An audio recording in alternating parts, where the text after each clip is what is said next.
ফরজ আমলের সাথে সাথে নফল আমল বলি, এটি হচ্ছে শাওয়াল মাস। এই শাওয়াল মাসে নফল সিয়াম রয়েছে। এই নয় যে রমজান মাসের সিয়াম রোজা শেষ হয়েছে মানে আর সারা বছর রোজা নেই, না, মাঝে মাঝে রোজা সিয়াম আছে। তার মধ্যে একটি হচ্ছে শাওয়াল মাসের এই 6টি রোজা। স্মরণ করিয়ে দিচ্ছি সহিহ মুসলিমের এই হাদিস, হাদিস নম্বর 1984।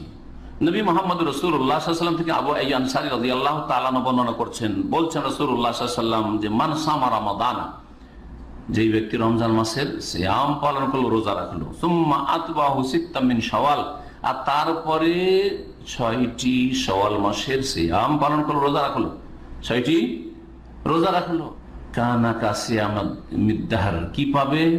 তার জন্য সওয়াব হবে, নেকি হবে সারা জীবন সিয়াম পালনের, রোজা রাখার। কিভাবে? রমজান মাসের 30, 29 হলো 30-এর সওয়াব দেবেন। আল্লাহ করেছেন 29, আমরা তো করিনি, না, আমরা করেছি নাকি? সুতরাং 29ও যদি হয় তো 30-এরই সওয়াব পাবো আমরা।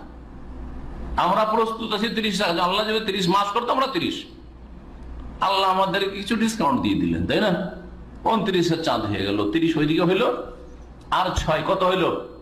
36। 36-এ 10 দিয়ে গুণ দেন, কত হবে? 360। আর বছর কত দিনে? 360 দিনে। মান জাবিল হাসানাতি ফালাহু আশরু আমসালিহা, কোরআনে কারীমে কি আয়াত মহান আল্লাহ ইরশাদ করছেন, কেউ যদি নেকি করে তাহলে তার জন্য 10 গুণ রয়েছে। এটা মিনিমাম, কম পক্ষে 10 গুণ রয়েছে। তাহলে 36 10-এ 360 হয়ে গেল। প্রতি বছরে যদি আপনার লাইফে এই অভ্যাস করে নেন, ভালো অভ্যাস, ইবাদতে জিন্দেগি, রমজান মাসের সিয়াম পুরো পালন করলেন 30-29, তারপরে 6টি রোজা রাখলেন, 360টি রোজার সিয়ামের সওয়াব পেলেন আপনি। এইভাবে সারা জীবনে যেন আপনি কি করছেন? সিয়াম পালন করছেন, রোজা রাখছেন, এই রোজার সিয়ামের নেকি পেতে থাকলেন। আল্লাহ রাব্বুল আলামিন নেক আমলে অংশ নেওয়ার তৌফিক দান করেন।